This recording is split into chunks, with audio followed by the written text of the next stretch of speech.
We are now joined by infectious diseases expert Dr. Ron Jean Solante to talk more about this pertussis situation in the Philippines. Doc, thank you very much for joining us this afternoon. Yes, Pia, good afternoon. Okay, Doc, how serious of a disease is pertussis, especially for young unvaccinated children?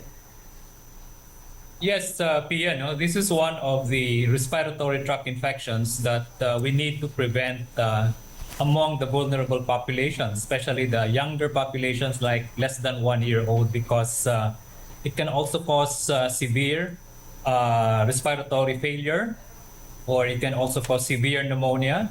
And most of the death attributed to pertussis is usually because of that decreased oxygen in the lungs, because of the severe cough, and mostly the vulnerable, especially the less than 6 months old, are usually the ones that will develop the more severe form and can usually die unless they will be brought to the hospital on a timely basis, especially the time that they will be diagnosed between 3 to 5 days.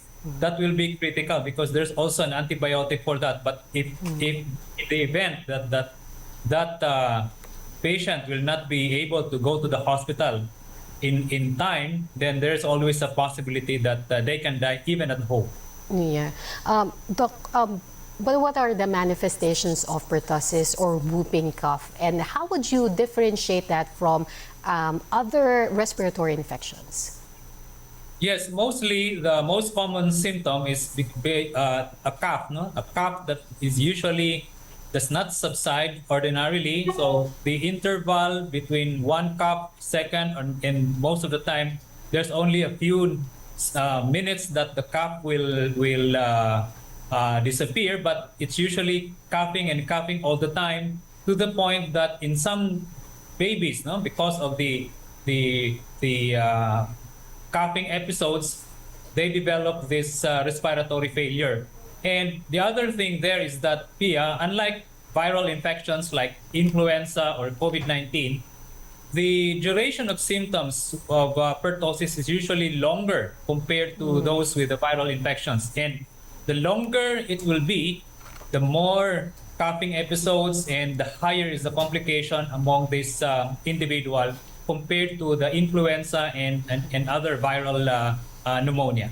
I imagine how difficult this could be, especially for young children. But when you get diagnosed with whooping cough or pertussis, is this something, Doc, that you can just treat at home, or do you need immediate hospitalization for this? I think we need to advise mothers, if they suspect that their children or anybody at home having those very characteristic cough, they need to consult the doctor, because one, they have to be isolated. Second, there is an antibiotic to prevent those complications.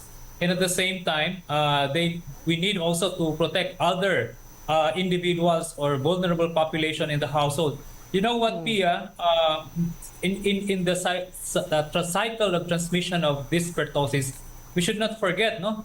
There may be adults who are carriers of this infection in the household and infecting the unvaccinated children. So it's something like we need to create the awareness not only for children but also for the adults, especially for those 60 years old and above that may have pertussis but only develop mild symptoms and carrying the infection and transmitting it within the household.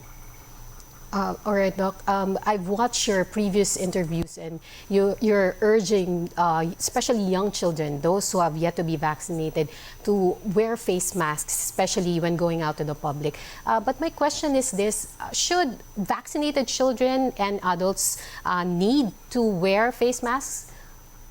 Yes, both either vaccinated or unvaccinated, because especially among those unvaccinated, the risk is higher to get the infection. But even in vaccinated, they can still get the infection, although mild symptoms, but they can still transmit the infection and can still get the pertussis, Pia. And is it also possible for vaccinated people to be carriers of this bacteria, Doc? Yes, correct. Because the vaccine, the most important part of the vaccine is that it prevents you from getting the complications, no, the severe form. But in terms of getting the infection, you can still get the infection, but more or less mild. So there's still a possibility that you can still transmit the bacteria. Right, Doc, we were just watching the report a while ago by Johnson Manabat, and he said that after Quezon City, Iloilo City is now poised to declare another outbreak of whooping cough or pertussis. Is this something that we should be worried about? Well, for one, not worried to the point that we have to panic, no. But it's worrisome because pertussis supposed to be is a vaccine preventable, and we should Yes. not be getting this infection because of good vaccination coverage. So the point here is that our vaccination coverage is really low, and we need to improve on this, no. And we have to help the government on convincing people to get the vaccine, whether it's for pertussis or for other vaccine preventable diseases. I think it's high time now that we need to emphasize the importance of vaccination for all vaccine preventable diseases. Kasi hindi lang pertussis ang magiging threat natin, no? We can have measles, we can have diphtheria, and other vaccine preventable infections. Remember last year we have a peak of influenza-like illness caused by influenza and COVID-19, and it's mainly driven also because of a low vaccination rate. And following on that, though, do you think that there's a need for the national government or the LGUs to undertake these interventions to make sure that the cases of pertussis will not increase further? Well, the important part here is that I think all the local government units now are being given the direction to emphasize again, no, the importance of vaccination. I know some of these LGUs are going house to house now for the catch-up vaccination, and for those that has not been given the vaccination, more important, it's really convincing the people, Pia, because I know the hesitancy is still there, and some are afraid of the vaccine because of the previous experience, but that should not be the reason, no? Because we are now experiencing this outbreak, and it's not far-fetched. We will also be experiencing other outbreaks related because of the low vaccination coverage. All right. And also, Doc, the outbreaks or the increase in cases are happening just as Filipinos are expected to observe the Holy Week. And we expect that there will be many public gatherings, not only in churches, but also in tourist destinations. And what advice do you give to the public given the high transmissibility of this disease? I would highly recommend and advise to wear the face mask if you are in the vulnerable population. For children, especially for the younger children, I advise the mothers to limit the mobility of these children. Stay at home until such time we will get a better view of this outbreak.